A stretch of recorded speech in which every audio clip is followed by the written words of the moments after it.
Bonsoir et bienvenue sur ce troisième numéro de Et si on parlait vraiment d'ufologie.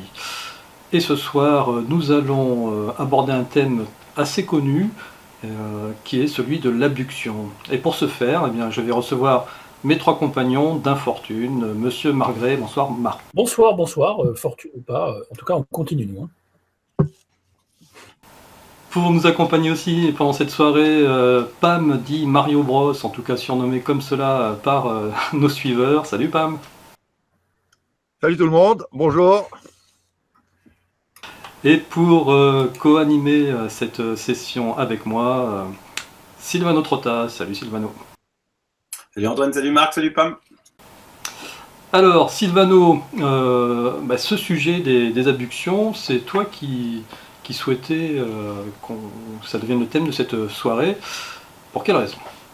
Parce que déjà vous étiez parti sur les extraterrestres version 2, là, les différentes races aliens, donc c'est pas trop mon truc. Moi. Donc j'ai préféré aborder un sujet central. Les abductions, effectivement, sont le phénomène central de l'ufologie. Et je vais vous expliquer pourquoi. Si on se met dans la peau de quelqu'un voulant découvrir l'ufologie, il sera définitivement perdu. Hein. Franchement, de nos jours, c'est parce que évidemment, il va découvrir des tonnes d'informations sur le net. Il va d'abord découvrir les sceptiques, qui veulent tout régler par la science et racontent des idioties du style « on ne peut pas voyager plus vite que la vitesse de la lumière, donc il ne peut pas y avoir d'extraterrestres ». Ceux-là sont dans la catégorie des idiots de l'histoire. C'est les mêmes qui ont jalonné justement notre histoire, qui en l'instant T ne croyaient qu'à leur science de l'époque. Ça, il suffit de regarder et de s'intéresser à l'histoire pour s'apercevoir que les scientifiques étaient toujours sûrs de leur savoir et que rien ne pouvait dépasser ce savoir. Ils sont, hélas, pourtant, dans leur énorme majorité, complètement incapables de comprendre des équations mathématiques et encore moins la physique quantique, mais se cachent derrière la science pour affirmer leur idiotie, sans savoir qu'aucun scientifique sur Terre ne sait comprendre 95% de l'univers et ne sait expliquer, par exemple, le pouvoir de l'intention en physique quantique. Donc, ils ne savent pas lire les équations mathématiques, ils ne comprennent rien à la physique quantique, mais ils se cachent derrière. Ensuite, il va découvrir les tauléboulons, qui, hélas, sont les plus connus. Ceux qui passent leur temps à observer des ovnis et à cataloguer leur apparition et qui s'arrêtent à peu près là. Les tauléboulons, c'est une vraie plaie, quoi. Ensuite, il va trouver des illuminés qui attendent patiemment depuis 50 ans. Les iti bons et gentils veulent nous aider ou nous sauver. Raël, contre 2000 € par an en premier. Ensuite, il va trouver ceux qui pensent que l'ufologie se limite à la démonologie et qui pensent que les ovnis ne sont en fait que des démons. Dans ces deux derniers cas, on y retrouvera les apparitions mariales, bonnes pour les premiers, démons déguisés pour les autres. Puis il va trouver ceux qui pensent que tout est relatif à la conscience, que l'univers est conscience et que ces apparitions sont le reflet de celle-ci. Dans ce domaine-là, il y a de nombreuses variantes. L'énorme majorité fait peu de considération pour l'humain, considéré par eux comme un barbare, et loue l'esprit supérieur des Iti, ou, pour les néo-évéméristes, les anciens habitants de cette planète, Atlante ou autres Lémuriens.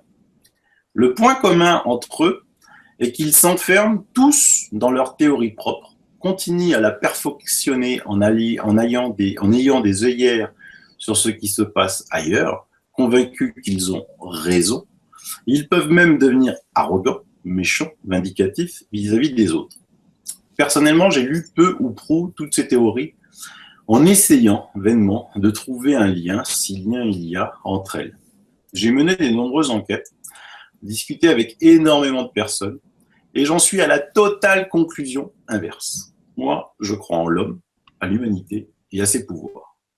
Car justement, le point central des abductions ne résiste pas beaucoup à l'ensemble des théories mentionnées tout à l'heure. On verra, pendant cette émission, que celui qui s'intéresse vraiment au sujet ne pourra nier le phénomène des abductions. C'est juste totalement impossible si on s'y intéresse. Il ne pourra nier que ce phénomène est réel et en dehors d'une quelconque hallucination ou illusion. Alors, il nous restera à répondre à la grande question. Pourquoi nous abductent-ils ? Et on commencera à y répondre en reconsidérant ce « il » par des êtres supérieurs, bons et voulant nous aider, ou des démons, ou des hommes du futur ou du passé, ou d'une forme de conscience? Les réponses, je pense, vont être cocasses. Bon, alors avant de répondre à cette question qui effectivement va être le point central de notre discussion, on va peut-être faire un bref historique des abductions. Quand est-ce que ça a réellement commencé? À partir de quand est-ce qu'on a eu les premières traces écrites des abductions? Napoléon. Napoléon pour toi, Pam? Je pense que Napoléon, oui. Donc pour ça, je me réfère à James Horak. James Horak nous a aiguillés sur le fait que Napoléon avait eu des contacts et il s'était fait même implanter. Non, mais dans les archives, c'est beaucoup plus ancien que Napoléon. Moi, j'ai reçu énormément de gens qui se disent abductés. Alors, j'ai reçu de tout, hein. J'ai reçu l'abducté qui cherche des preuves concrètes, matérielles, physiques. J'ai donné la parole à des témoins en 2013 de ma région.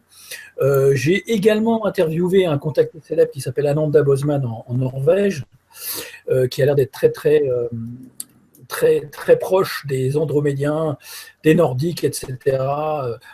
Et donc, on en parlera un peu plus tard. Au 11e dîner OVNI que j'avais fait une sorte d'hommage à Bob Hopkins avec son bras droit, son ancien bras droit, Peter Robbins. Maintenant, on est dans l'ufologie 2.0. On sait très bien que Bob Hopkins, qui était un enquêteur artiste à la base, enquêteur basé à New York sur les abductions, était assez maqué avec la CIA. Donc, il faut prendre tout ce qu'a dit Bob Hopkins avec des pincettes, puisque on sait très bien que tous ceux qui sont motivés par des agences de renseignement, et surtout américaines, sont là pour orienter le discours, donc vers un certain pan de l'ufologie, une certaine idéologie. J'avais également reçu, parce que là c'est dans mes dîners OVNI, Robert Lortal, qui est dans l'Aveyron, c'était à mon 16e dîner OVNI, qui lui a dit dans un livre et dans plusieurs témoignages qu'il a fait à l'écrit et en personne, qu'il avait passé un séjour de plusieurs mois dans une base au Tibet extraterrestre. Donc 43 ans après, il a témoigné. Ça, on pourra aussi en parler en deuxième partie. J'ai également reçu David Jacobs, que j'ai aussi interviewé ailleurs, Eve Lorgan, qui est une enquêtrice hypnothérapeute qui enquête sur le parasitisme, le vampirisme de ces êtres qui abductent, de même que David Jacobs. Ça, c'était dans mon 19e dîner OVNI. Dans le 27e, j'ai reçu des gens dont je vais pas dire de mal, mais qui sont sous un contrôle mental quand même qui me paraît très très évident. Donc c'est pour ça qu'il faut faire le rapprochement entre le contrôle mental humain tel que le connaît l'humain et le contrôle mental tel qu'il est appliqué par ces êtres dont on a des preuves à la fois psychiques et physiques. On va en revenir plus tard. Dont le thème était famille cosmique et hybride. Donc ces gens, que je ne vais pas citer tout de suite, ont des souvenirs conscients de leurs rencontres et de leurs hybrides, de leur famille, de leur progéniture hybride. Donc là, on est un petit peu dans le New Age. Évidemment, j'ai reçu des Starseeds, j'ai reçu aussi Rebecca Hardcastle sur l'exoconscience.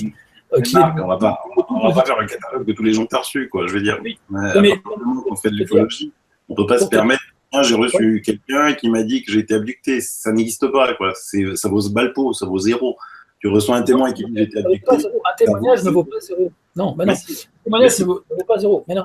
Il s'agit de savoir, parce que dans le livre de Jean Sider, par exemple, tu as des témoignages d'archives qui datent de la période médiévale.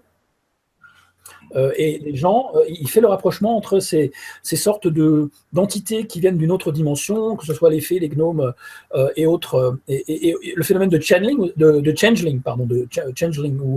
où le bébé est kidnappé par une fée pour pouvoir se reproduire dans une dimension. Il fait le rapprochement avec tous ces monstres, ces parasites et démons. Mais Jean Sider, il a écrit plein de bouquins. Lui, on est pile dans la catégorie. Tous les extraterrestres sont des démons, quoi. Je veux dire, c'est un catalogue, quoi. C'est complètement inutile de lire Jean Sider. C'est juste un catalogue de tous les faits qui se sont passés dans l'histoire, que ce soit du période de l'Inquisition à tous les, à tout ce qui est toutes les observations, quoi. C'est un catalogue d'observations. Ça ne sert strictement à rien. Quelque chose parce qu'à partir de tout, on peut tirer nos propres conclusions. Si on se base sur rien du tout, on peut tirer aucune conclusion. Hein. Mais non, mais justement, on ne peut pas. Il y a aujourd'hui des gens qui ont été très sérieux, qui ont fait des études sérieuses sur les phénomènes des abductions, quoi. À commencer par aux États-Unis par John Mack. J'ai reçu aussi Corrado Malanga, donc je peux en parler. Et également, il n'y a pas que Corrado Malanga qui fait des études sérieuses. Donc j'ai cité. Je suis en train de parler de John Mack. Je parle pas que de Corrado Malanga. Corrado Malanga lui-même a été impressionné par John Mack, qui est lui un psychiatre de formation et qui a été le premier à s'intéresser vraiment justement à ces témoignages. Mais ensuite, au-delà du témoignage, parce qu'un témoignage ne suffit pas. Alors, moi, j'ai quand même un truc qui m'interpelle dans ce que tu dis, Silvano, et je pense que ceux qui nous regardent vont être un petit peu perdus aussi, parce que d'un côté, tu dis quelqu'un qui vient témoigner pour dire qu'il a été abducté, ça vaut rien, et de l'autre côté, tu dis quelqu'un qui va dire qu'il a été abducté sous hypnose régressive, ça vaut quelque chose. Je vois pas trop, de mon point de vue, je vois pas trop la différence. Est-ce que tu peux nous éclairer là-dessus ? Il y a une différence fondamentale entre ce que commençaient à raconter Pam et Marc, là, qui nous faisaient un catalogue de gens qu'ils ont reçus, qui étaient abductés. On n'a aucune preuve.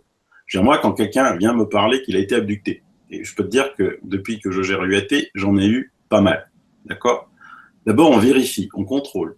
Il y a des moyens pour cela, on pourra en revenir pendant l'émission, qui sont assez simples.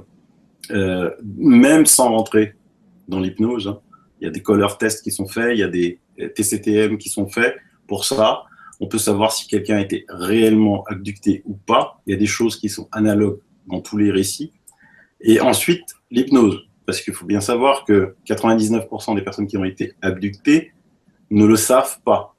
Découvrent par exemple qu'ils ont des traces, découvrent par exemple qu'ils ont des symboles sur leur corps, découvrent par exemple qu'ils ont des implants, et découvre effectivement cette littérature ufologique liée aux abductions, et là commence à s'interroger, d'accord ? Et quand on a un implant et que on ne sait pas ce que c'est, qu'on passe des radios et que le médecin ne sait pas ce que c'est, qu'on pose un aimant dessus, que ça tient, qu'on l'enlève et qu'on ne sait pas ce que c'est, et que ça émet des fréquences basses que dans les domaines radio. Donc, à partir de là, on va pouvoir commencer à comprendre la personne. Mais quelqu'un qui vient témoigner en disant « Coucou, j'ai été abducté », là, eh ben, on va faire une émission sur Raël la prochaine fois, quoi. Ça sera exactement la même chose.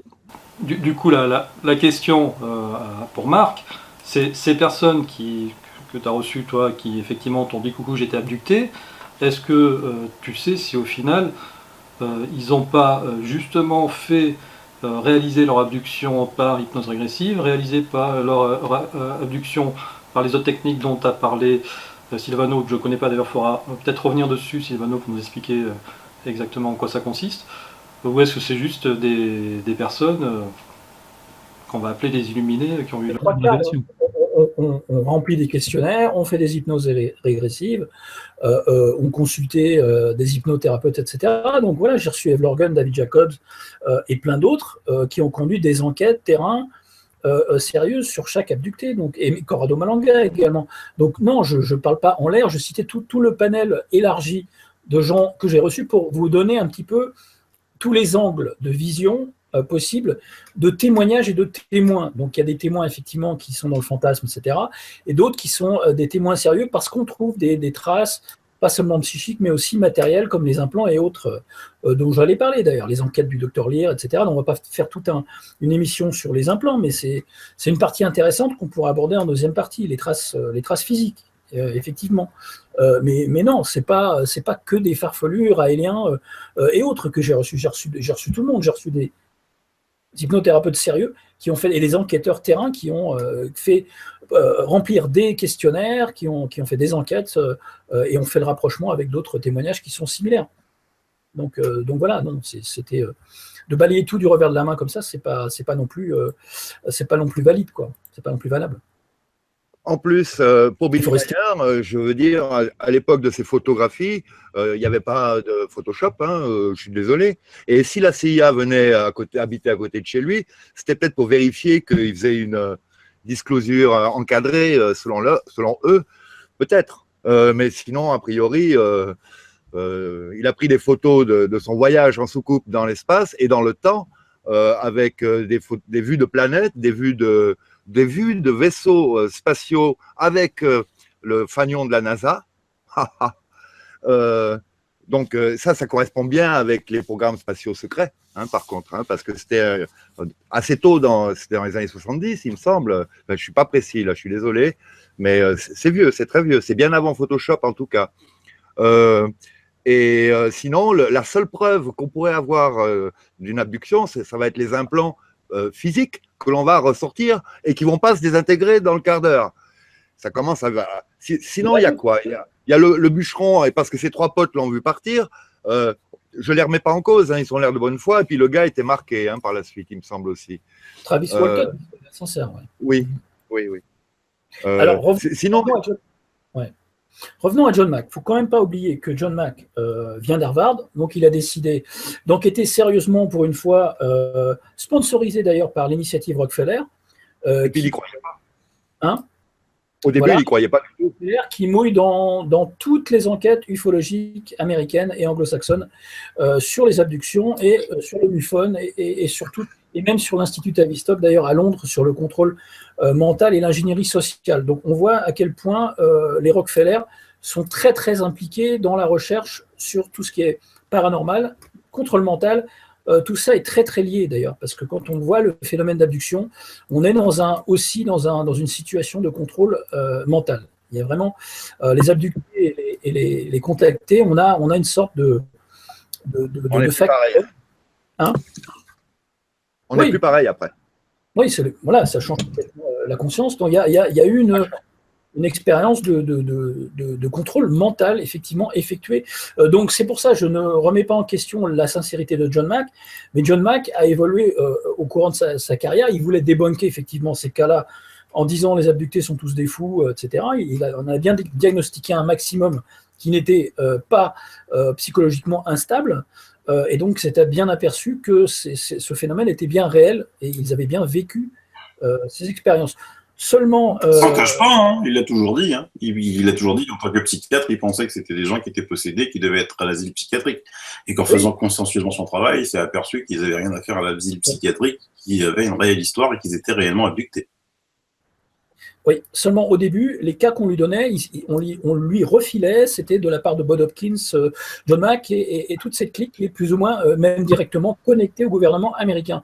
Donc d'un côté, on voit Harvard, on voit un psychiatre qui découvre des choses et qui était totalement sincère, je suis d'accord, mais infiltré d'un côté, ou en tout cas noyauté, influencé, orienté, je dirais, pas maqué, hein, mais orienté par l'initiative Rockefeller d'un côté et de l'autre, des enquêteurs qui sont affiliés au gouvernement américain. Donc, on s'en fout. Les livres qu'il a écrits, ils sont nets, ils sont clairs. On s'en fout qu'au départ, il a été peut-être infiltré par Rockefeller, lui, il n'en était peut-être pas conscient, il a peut-être été financé. Il y a plein de gens qui sont financés par des deniers publics ou privés et qui ne croient pas qu'ils ne vont pas suivre. Les conclusions de John Mack, elles sont pas du tout dans le sens de la non-divulgation. Ah non, il a plutôt risqué le contraire, son éthique, comme John Lair, il a risqué son éthique, son job, justement, en n'allant pas dans le sens de ce qu'on voulait qu'il aille.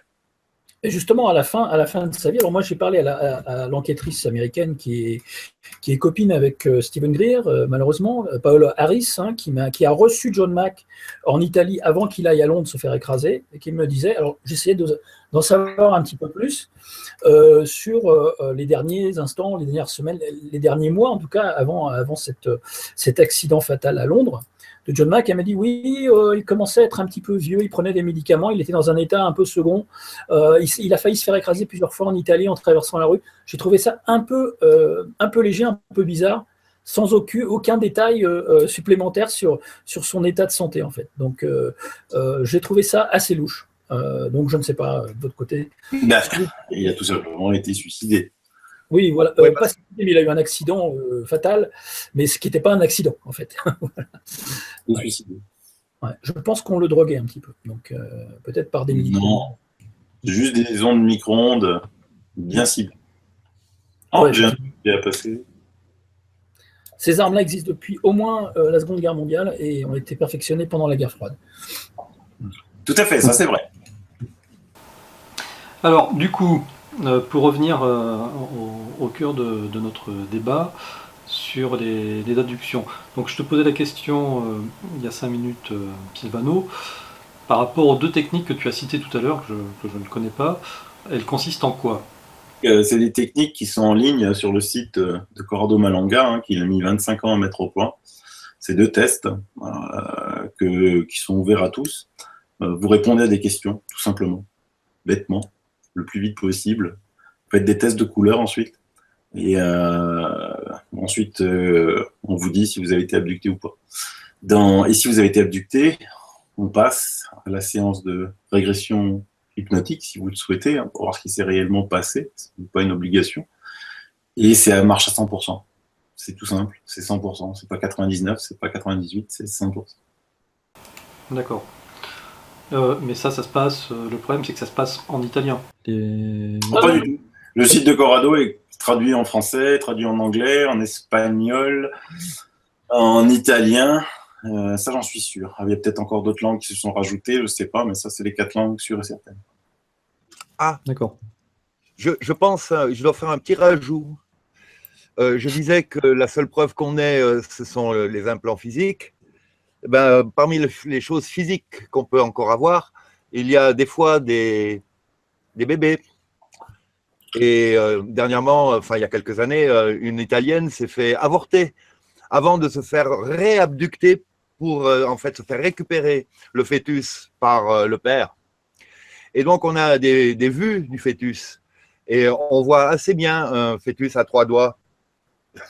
Mais, avec une mais tête, ça, par contre, c'est pas, mais je t'arrête tout de suite, hein, c'est courant. Je veux dire, en France. à 3 doigts. Mais, non, mais je veux dire, ce qui est courant, c'est que tous les ans, il y a dans les hôpitaux, y compris français, des naissances de bébés aliens. La plupart morts-nés. Hein, on les éjecte vite. Moi-même, j'ai eu sur UAT des témoignages d'infirmières qui veulent évidemment rester anonymes, qui en ont vu. Hein, c'est pas quelque chose d'extraordinaire. Ben, ce qui est extraordinaire pour l'italienne, c'est qu'on l'a filmée, qu'elle était abductée avant, qu'elle avait les empreintes de produits fluoluminescents, elle avait vu le père, elle a vu la ressemblance avec l'avortant, et là c'était prévu. Donc bon, là, c'est une preuve. Pour les cas des hôpitaux en général, oui, on va dire, madame, vous avez chopé de la radioactivité, quoi, en gros, hein, ou bien vous avez mangé du mercure. Non, il ne répond pas de la radioactivité. Il dit c'est une malformation, il est mort-né. Voilà, il y a une malformation. De toute façon, à partir du moment que c'est un mort-né, qu'il soit normal ou pas normal, on ne va pas le laisser dans les bras de la mer. C'est radioactivité pour expliquer la malformation. Non, ça va, pas de radioactivité. Encore une fois, il n'y a pas de radioactivité. Non, par contre, moi ce que j'aime, ce qui me fait rire quand on t'écoute, Silvano, c'est que les informations, toi, tu les as tellement, tu vois, depuis tellement longtemps, c'est que tu es complètement blasé quand tu dis « Ouais, mais ça, il y a des enfants des enfants extraterrestres qui naissent dans les hôpitaux, morts-nés, c'est courant, etc. C'est plus intéressant. » Je suis pas sûr que ceux qui nous écoutent soient au courant que on peut, quoique effectivement on retrouve dans les hôpitaux, dans les maternités, des enfants donc qu'on va taguer en disant c'est une malformation génétique, alors qu'en réalité ce sont des hybrides. D'ailleurs, ce qui serait peut-être même intéressant, c'est si vous avez des connaissances de personnes qui travaillent dans le milieu hospitalier. Bon, elles ne témoigneront jamais, Antoine, c'est leur poste. Jamais en direct, on est bien d'accord. Mais vous pouvez toujours nous envoyer à faq.miasmetv@gmail.com des témoignages anonymes, ça peut être intéressant. L'italienne dont Silvano parlait, c'est Giovanna Poda, elle est dans notre liste d'amis respectifs, je crois, sur Facebook, et elle a eu plusieurs avortements. Et Corrado m'avait envoyé des photos du fameux fœtus à utiliser pendant ma dernière interview avec Eric Veil. Voilà. Là, on pourra dire que globalement, on a au moins déterminé un des buts de l'abduction, c'est de créer des hybrides. Alors, pourquoi ? Pourquoi je crois que c'est évident. Pourquoi est-ce qu'on essaye de faire quelqu'un qui est à mi-chemin entre les deux espèces? Je crois qu'on avait touché un mot de ça la dernière fois. C'est soit pour être plus adapté aux conditions de vie sur la planète en question, soit c'est pour infiltrer la population. Alors, soit je veux survivre à tout prix et puis je suis pacifique et bien intentionné. Et bon, j'imagine bien que ma descendance sera plus acceptée dans cette nouvelle planète si elle est plus acceptable, donc hybridée ou plus ressemblante. Soit c'est pas du tout le cas et juste je fais une infiltration en bonne et due forme de façon à prendre le pouvoir comme les francs-maçons l'ont fait dans toutes les catégories sociales qui existent sur la planète. On en était à la partie historique des abductions. Sylvano, est-ce que tu veux finir sur cette partie pour qu'on attaque la deuxième partie? Déjà, donc l'historique, il est vaste, hein, il est énorme, parce qu'il y a beaucoup de scientifiques dans le monde qui ont étudié effectivement ce phénomène des abductions. Et ce qui est intéressant, c'est qu'il y a beaucoup de scientifiques, quoi. C'est-à-dire que ce n'est pas des ufologues qui se sont pris à bras-le-corps sur le phénomène des abductions pour essayer de les expliquer et essayer de comprendre. C'est à la base des scientifiques. John Mack est un scientifique, Corrado Malonga est un scientifique, plein d'autres sont des scientifiques, Eva Lorgen est un scientifique. Donc, c'est ça qui est surprenant, quoi. C'est-à-dire qu'à un moment, quand on s'y intéresse, quand on voit qu'on s'y intéresse et que le scientifique passe le cap de « Oh punaise, si je m'intéresse à ça, je vais me faire détruire et ma carrière est finie hein, », parce qu'il faut savoir que la plupart des scientifiques vivent d'émoluments de financement d'argent public hein, et qu'évidemment, l'argent public n'aime pas un peu les farfelus. Donc, on va vite leur dire que ça sera coupé, leur financement, et qu'ils pourront plus faire de recherche sur le sujet. Donc, effectivement, c'est pas parce que c'est Corrado Malanga, mais lui, il avait la chance, en tant que scientifique, d'avoir été embauché par le CUN, donc c'est-à-dire l'équivalent du GEPAN français, et de s'être intéressé à un abducté italien célèbre, Valerio Lonzi, qui passait sur toutes les chaînes de télé en Italie. Il a voulu s'y intéresser avec les moyens, hein, puisque le CUN est quand même l'équivalent du GEPAN, mais il n'y a pas 3 personnes, hein, parce que le GEPAN, on pense qu'il y a beaucoup de choses, mais il y a ces 3 salariés, dont une secrétaire qui reçoit des appels, et un directeur, et un qu'on ne sait pas vraiment très bien ce qu'il fait, quoi. Donc il avait quand même des moyens énormes. Et dans ces moyens énormes, il a pu financer des hypnoses régressives, ésotériques, avec un vrai hypnothérapeute, hein, puisque comme il était, lui, chimiste moléculaire, Corrado Malonga, il ne pouvait pas du tout connaître les méthodes d'hypnose. Donc, c'était le professeur Moretti. Il avait 2 personnes sur le terrain pour enquêter, et en même temps, et donc il s'est intéressé longuement à cela, quoi. Et c'est ça qui est stupéfiant, c'est parce qu'il l'a mis rien que sur Valerio Lonzi, c'était, je ne sais plus, 20 ou 25 séances d'hypnose, plus cumulées avec des enquêtes sur le terrain, et c'est pour ça qu'il a pu faire une méthode. Parce qu'après, il a fait 3500, après il a quitté le CUN, il a fait 3500 hypnoses supplémentaires de gens différents. Et il a mis une méthode vraiment très scientifique au point, qui sera sur le site. Je te donnerai les liens, comme ça tout le monde pourra aller regarder sur ces liens, sur ce site internet qui a la chance d'être une grosse partie en français. Et c'est là qu'il a mis au point cette méthode, et c'est là que c'est surprenant, quoi. Donc là maintenant, quand on tape en 2017 hypnose ésotérique, il y a des millions et des millions de cas, des vidéos d'hypnose hein, à travers le monde, hein, que ce soit en Argentine, que ce soit Brésil, États-Unis, Espagne. En France, les 2 plus connus sont le premier, Calogero Grifasi, et Rachel Fortin depuis 1 an. Mais ça n'a rien à voir avec les méthodes Malanga. Mais strictement rien à voir, quoi. Pourquoi ? Parce que quand vous êtes malade, vous allez chez le médecin, mais vous y allez pas qu'une fois, quoi. Sauf si c'est un rhume ou un truc comme ça. Mais on va dire que si c'est pour une maladie longue, et on peut faire le parallèle entre une abduction et une maladie longue, vous y allez y retourner plusieurs fois.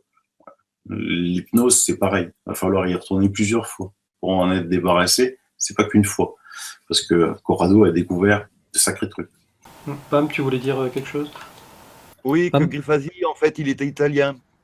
Enfin, il travaille en italien, en espagnol, mais il est en Italie, je crois. Calogero, il vit en Espagne. En Espagne, voilà. Il s'est traduit en français, par contre, hein, mais très souvent. Disons russe. qu'il a été le premier en France, effectivement.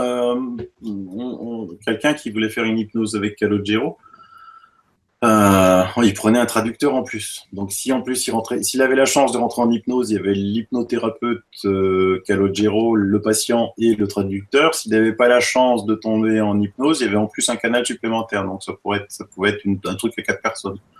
Ça devient un petit peu complexe quand même. On est bien d'accord.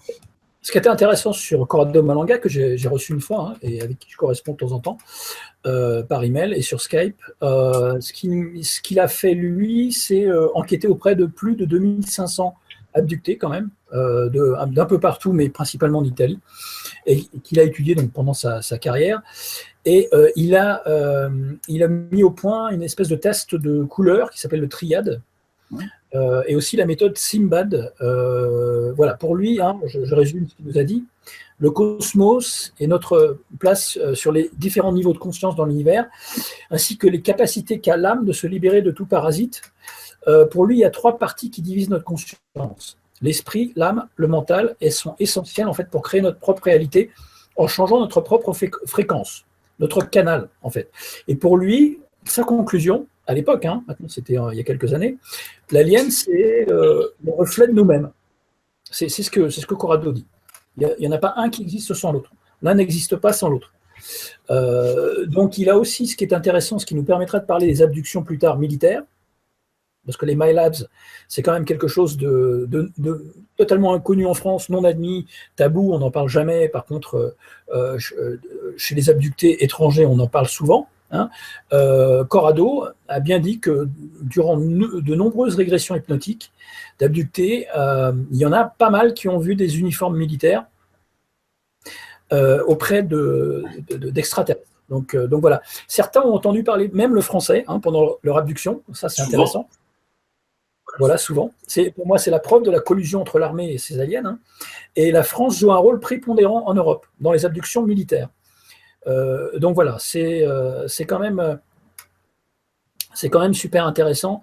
Ce qu'il avait dit aussi, c'est que chaque espèce répertoriée dans ces régressions sur les abductions militaires correspondait à un pays particulier. Alors je ne les ai plus en tête, hein, je crois que les États-Unis c'était les gris, d'autres pays c'était autre chose, etc. Donc voilà, chaque pays, chaque langue avait son type d'extraterrestre auprès des uniformes militaires. Donc voilà. Ce qui est assez intéressant. Ok, donc alors bon, là on a fait un petit peu le tour, on va dire historique jusqu'à l'époque moderne de l'abduction. Mais alors, avant d'aller plus loin sur ce que voient les abductés et puis après vraiment quel est l'objectif des abductions, moi il y a une petite différence, on va dire syntaxique que j'aimerais comprendre, la différence entre un abducté et un contacté. Pour toi, il me semble, Silvano, un abducté n'est jamais conscient, c'est ça ? Un abducté n'est pas conscient. Il peut être conscient, mais il n'a jamais été volontaire. C'est-à-dire que même si, par la force de son cerveau, il a eu conscience, qui représente un cas infime de cas, hein, par rapport à la grande majorité des cas qui sont complètement inconscients, qu'il a été abducté, ça a été contre sa volonté. Un contacté, c'est autre chose. Un contacté, c'est quelqu'un qui a eu un contact avec... c'est Carlos Diaz, quoi. C'est ce photographe qui a photographié un superbe ovni aux États-Unis et qui ensuite a été contacté. Donc il y a eu un échange. Il n'a pas été abducté. Il y a eu un échange avec cette race extraterrestre qui est venue lui parler. Après, ces contactés méritent aussi peut-être une séance d'hypnose pour savoir vraiment ce qu'ils ont vu et ce qu'ils ont vécu. Ça, c'est autre chose. Mais un abducté n'a jamais été... il y a quelqu'un qui a dit « Oh, chouette, il y a des E.T., je veux bien me faire abducter par vous. » quoi. D'accord, c'est-à-dire que... Il y en a pas mal qu'on perçoit par manipulation mentale qu'ils participent volontairement et que c'est un contrat d'âme qu'ils ont passé dans les vies antérieures pour continuer cette expérience d'hybridation avec telle ou telle espèce. Et d'ailleurs, certains se prennent même pour des hybrides parmi nous. Ça, j'y crois pas du tout. Et puis, il y a les mémoires à écran sur des situations où le gars croit que ça se passe bien et puis, en fait, il se fait un peu maltraiter. Exactement. Ou la dame. Ouais, non, mais c'est ça de mettre en avant. C'est qu'il y a une manipulation mentale qui se joue même chez ceux, et surtout chez ceux qui croient qu'ils participent à une expérience avec l'aval de leur libre arbitre, alors que c'est pas du tout. C'est comme le syndrome de Stockholm, quand on a une personne enlevée qui Tombe amoureuse de ses ravisseurs. voilà complètement, et donc c'est exactement ça avec ce phénomène d'abduction. D'accord. Donc au final, la fameuse échelle, je ne sais plus comment il s'appelle, de RR1, RR2 et compagnie, ça ne concerne que les contactés. Comment tu l'appelles l'échelle, Marc? Non, c'est la classification de Alan Hynek. Après, au-dessus de RR4, c'est pas que contacté, hein, c'est un enlèvement, RR4. Enlèvement par les occupants d'un OVNI. Mais il y a deux types de rencontres RR4, il y a classe 1 et classe 2. Alors classe 1, c'est les victimes sont non consentantes et peuvent éprouver une déformation grave de la réalité, donc c'est le facteur OZ, comme dirait Lily, des trous de mémoire, des symptômes caractéristiques du traumatisme du rapt, hein, tels que la crainte, l'inquiétude, des effets physiologiques, comme la paralysie, des désorientations dans le temps et l'espace. Exemple, le cas de Betty et Barney, hein, c'est le plus célèbre. Après, la classe 2, RR4, rencontre rapprochée du quatrième type, c'est des cas où le témoin suivrait, je dis bien suivrait volontairement l'entité. Et donc là, on arrive à la RR5, où les témoins prétendent être entrés en communication avec les occupants d'un OVNI. Du coup, c'était sur la RR4 classe 1 que je voulais venir tout à l'heure en posant ma question. Pour toi, Silvano, la RR4 classe 1, c'est pas d'abduction. Non. Si. D'accord. Pour moi, non. Oh, bah, y a qu'à faire l'étalonnage, et puis c'est pas grave, on fait. C'est la classe 2 qui n'est pas une abduction, en fait. La classe 1 est les victimes sont non consentantes. Donc classe 2. Comme ça, je le compare. Voilà. C'est le témoin suit volontairement l'entité. Voilà, c'est un peu le cas de Roro, de Robert, elle, dans l'Aveyron, le cas de Sixto Paz au Pérou, que j'ai interviewé, Carlos Diaz, comme on a parlé Silvano, et plein d'autres autour du monde. Hein. Bon. Après, il y a les affabulateurs peut-être, potentiels, Georges Adamski, et puis effectivement le gars de Raël. Hein. C'est un peu pareil, il y en a dans l'histoire, hein, un max. Donc, on en parle quand même. Après, il y a la RR6, et là c'est un peu plus grave.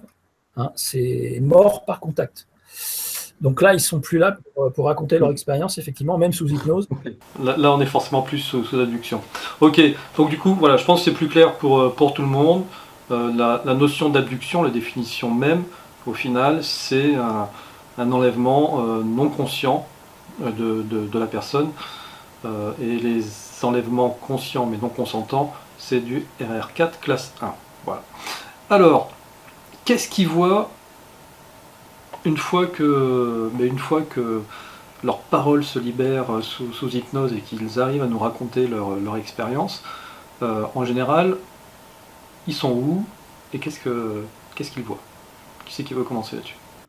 Ils voient en général quasiment tous la même chose. C'est ça qui est surprenant, quoi. Déjà, il faut dire que c'est la plupart des gens qui sont sous hypnose et qui vont voir une hypnothérapeute. La grosse majorité, l'énorme majorité, hein, ne connaît rien ni aux ovnis, ni aux extraterrestres, ni à l'ufologie, que dalle. Donc même eux, après, quand ils écoutent ce qu'ils ont dit, n'y croient pas, ne croient pas à leurs propres paroles, pensent qu'ils ont eux-mêmes déliré. Mais par contre, c'est ça qui est fantastique, et c'est qu'ils racontent tous la même chose, aux quatre coins du monde. Et donc, en gros, hein, pour schématiser, ils étaient dans une salle, allongés, et qu'on a fait des expériences sur eux, quoi. Ça, ils l'ont tous vu.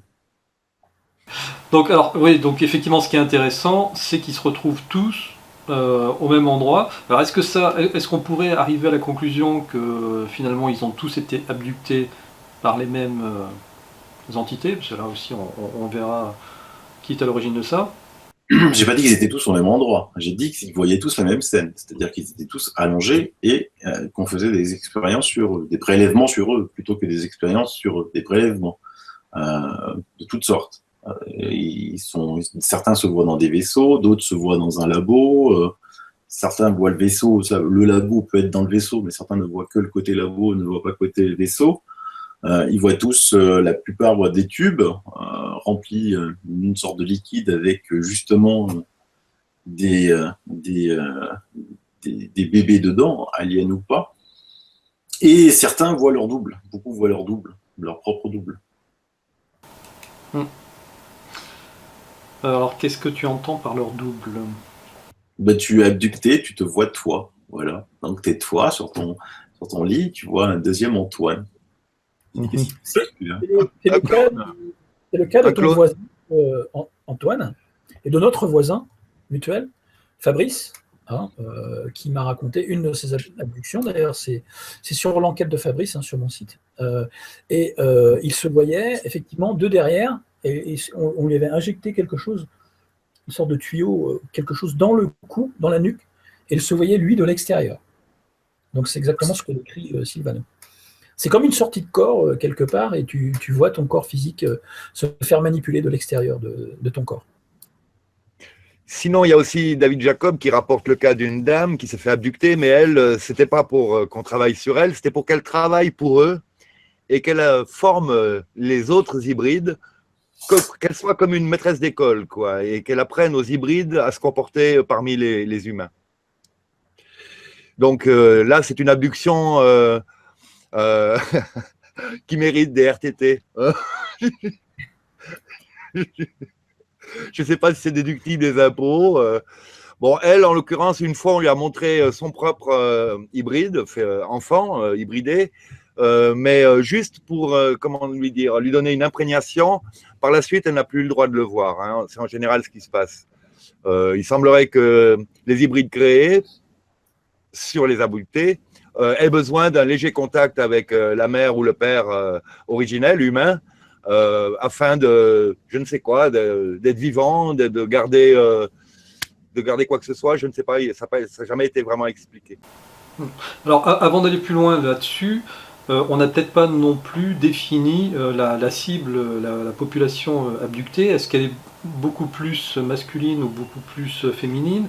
Est-ce que ce sont plutôt des jeunes gens, des gens dans l'âge moyen ou des personnes mûres? Est-ce que, voilà, on a des statistiques là-dessus? Oui, il y a des statistiques, il y a autant de femmes que d'hommes. Il y a une particularité, c'est qu'il y a beaucoup de résus négatifs, hein, et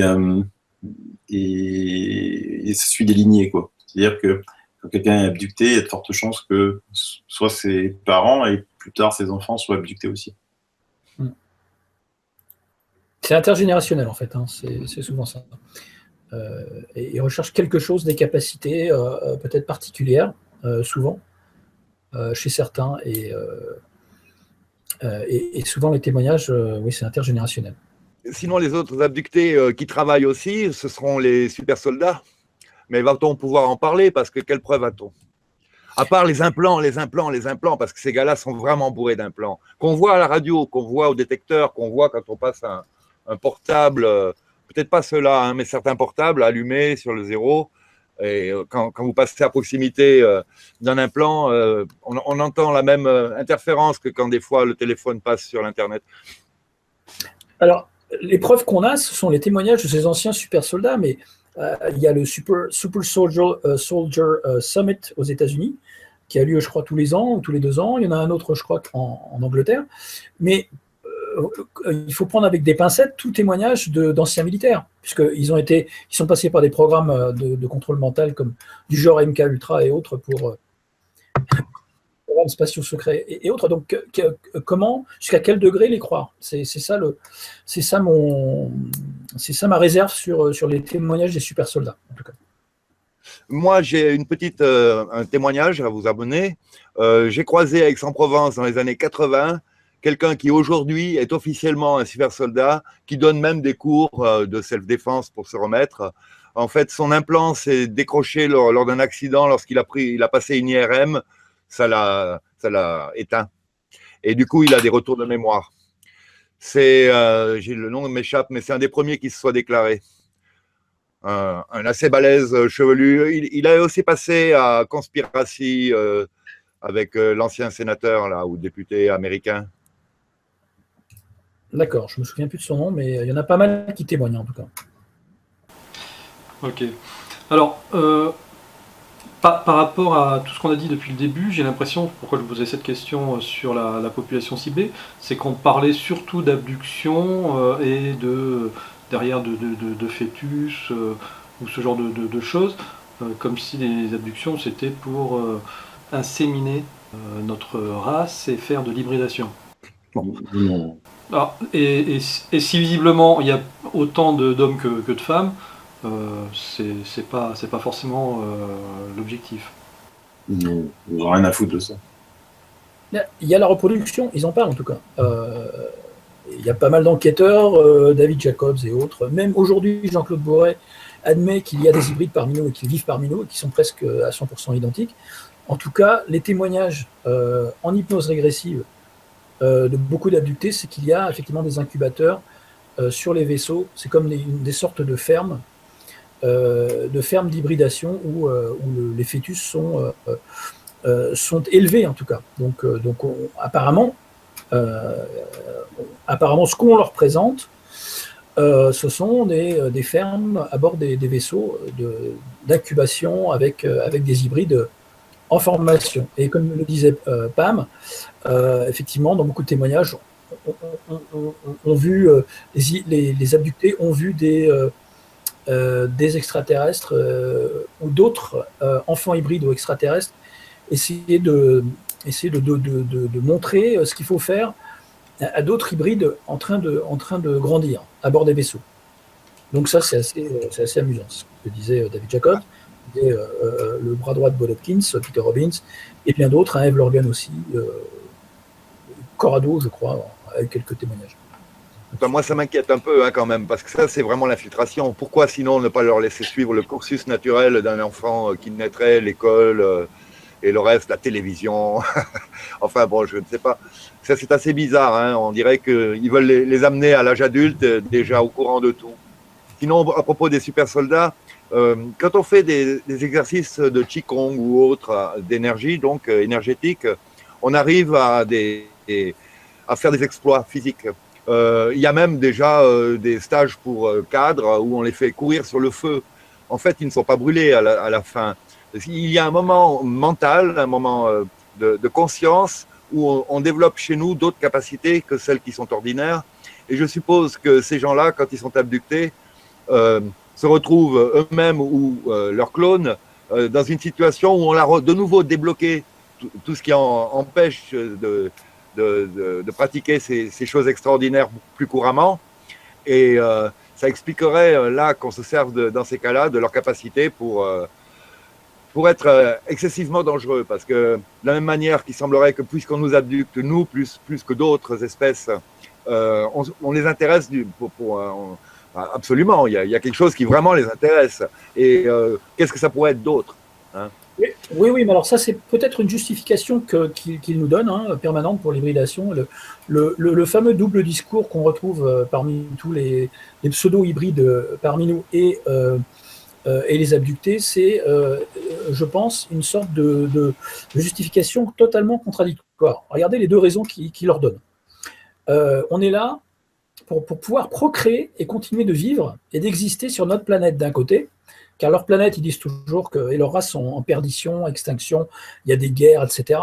Donc ils sont là pour la survie de leur espèce, et de l'autre pour nous faire évoluer. Ça, c'est les deux raisons contradictoires, je trouve. Vous ne trouvez pas? C'est comme une... Tout à fait, ce qui veut dire que les deux sont des pures conneries. Alors, qu'est-ce qui n'est pas des pures conneries, Sylvano? Mais non, mais je veux dire, attends, et les mecs, si on écoute un petit peu Wilcock et compagnie, on a une guerre cosmique sur Terre, ils veulent nous hybrider pour nous éveiller. Attends, les vaccins, les chemtrails, le foutage de gueule, la pollution complète, la radioactivité, personne qui bouge. Il n'y a pas une guerre sur Terre contre la vie en général et l'humain en particulier, là? Quand même. Il y a une guerre, en tout cas, sur Terre, globale, hein, pas Est-Ouest ou Nord-Sud. Non, globale contre l'humanité, contre tout ce qui vit. Il y a un eugénisme et une transformation, une mutation génétique qui est en cours, effectivement. Il y a destruction de multiples espèces, d'extinction d'espèces délibérées, volontaires, empoisonnement, calcification de la glande pinale et autres, c'est sûr.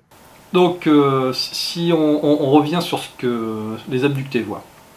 Donc, il se voit sur les tables d'opération, il voit des salles, on va dire, d'expérimentation, etc.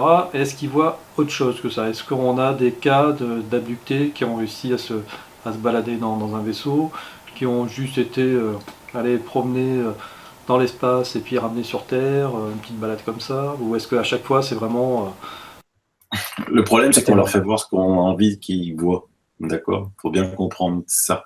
C'est-à-dire que s'il y a une civilisation extraterrestre qui est capable de nous abducter sans qu'on s'aperçoive, de nous faire traverser les murs, hein, parce que souvent ils abductent quand on est dans notre sommeil.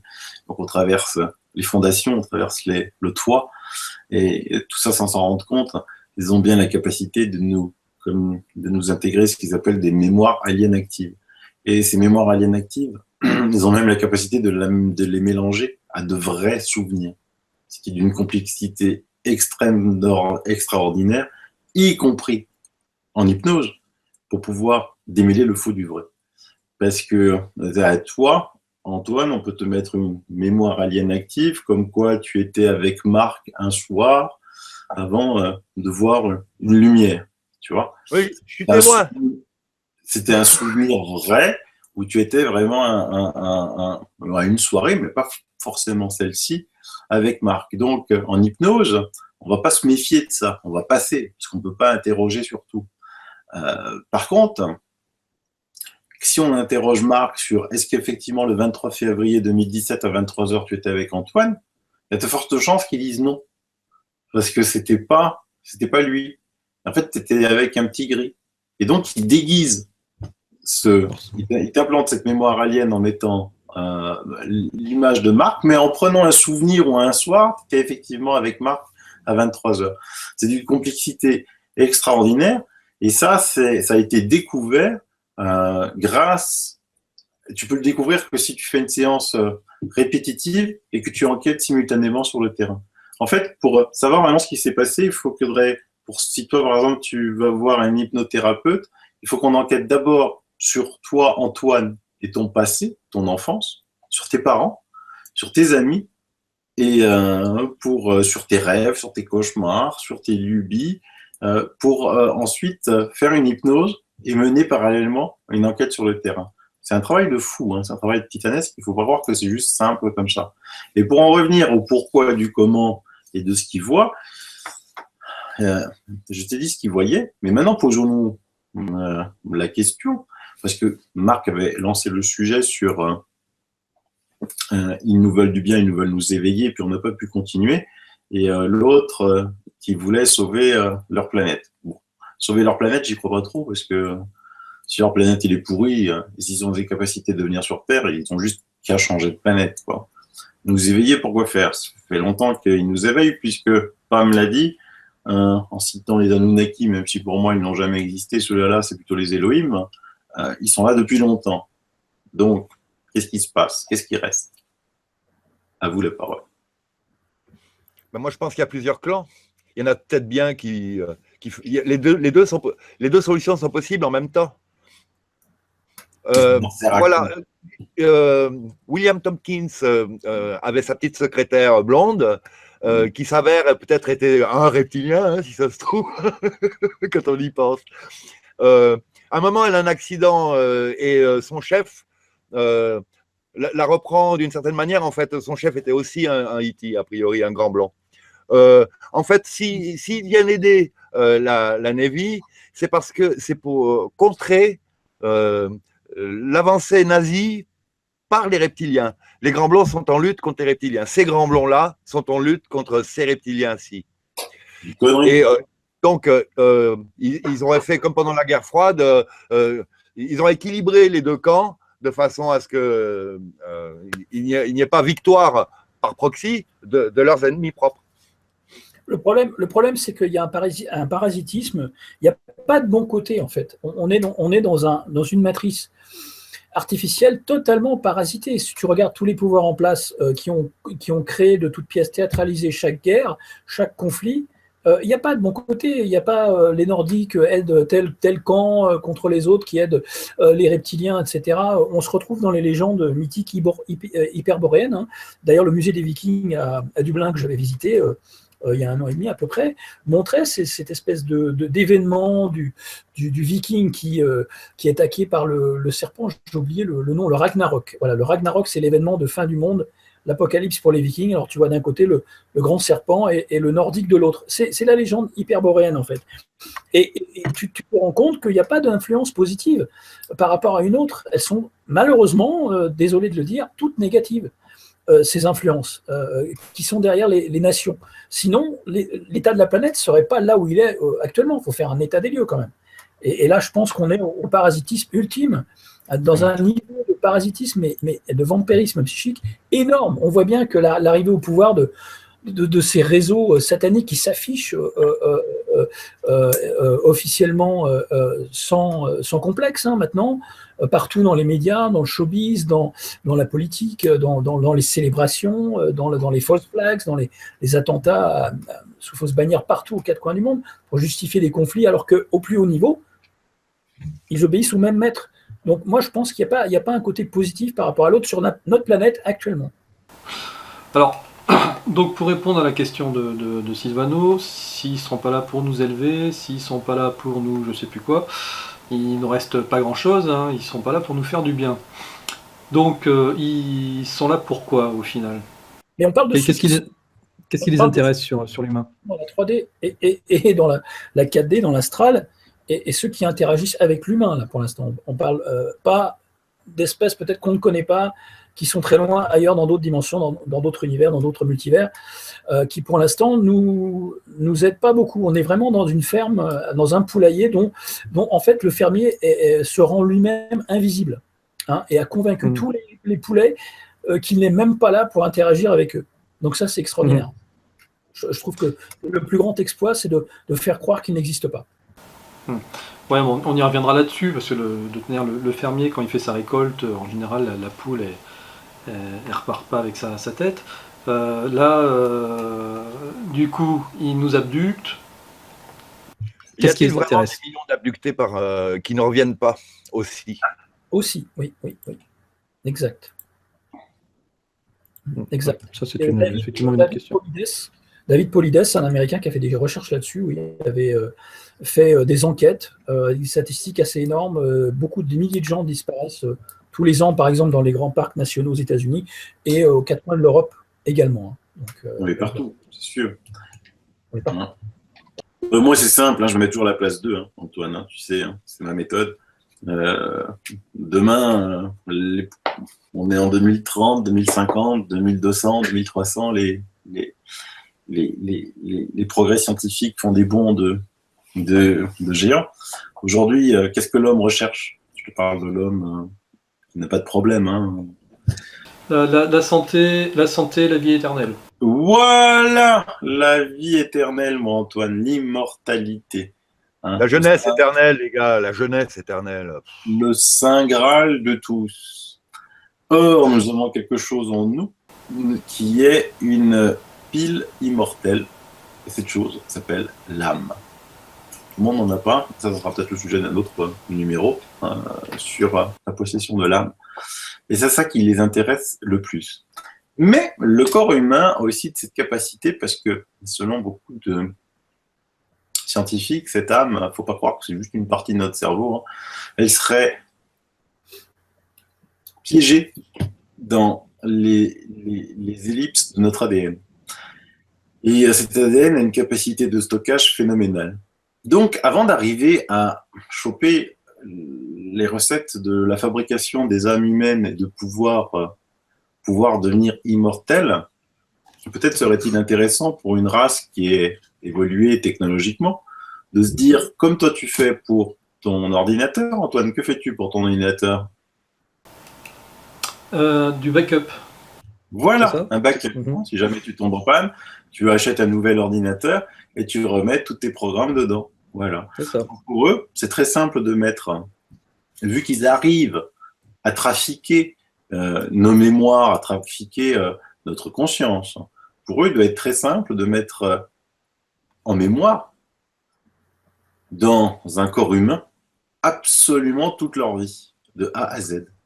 Ils meurent, leur enveloppe meurt, ils remettent cette mémoire dans une nouvelle enveloppe. L'humain pourrait servir à ça. Un auteur qui appuie ces dires-là, c'est Lou Baldin. Bon, il est peut-être à remettre un peu en cause, mais sinon, il parle aussi de ça. Il parle de clans extraterrestres qui se font la guerre autour des mêmes abductés pour essayer de savoir ce que l'autre a déposé dedans comme information. A priori, C'est encore c'est encore autre chose.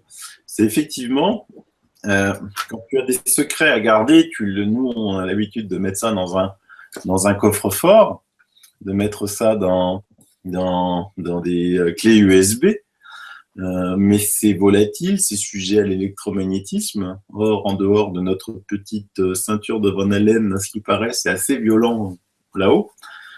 Mais c'est coucou Thomas. Et effectivement, on pourrait mettre les secrets d'une civilisation au complet aussi dans l'ADN humain, un ADN humain.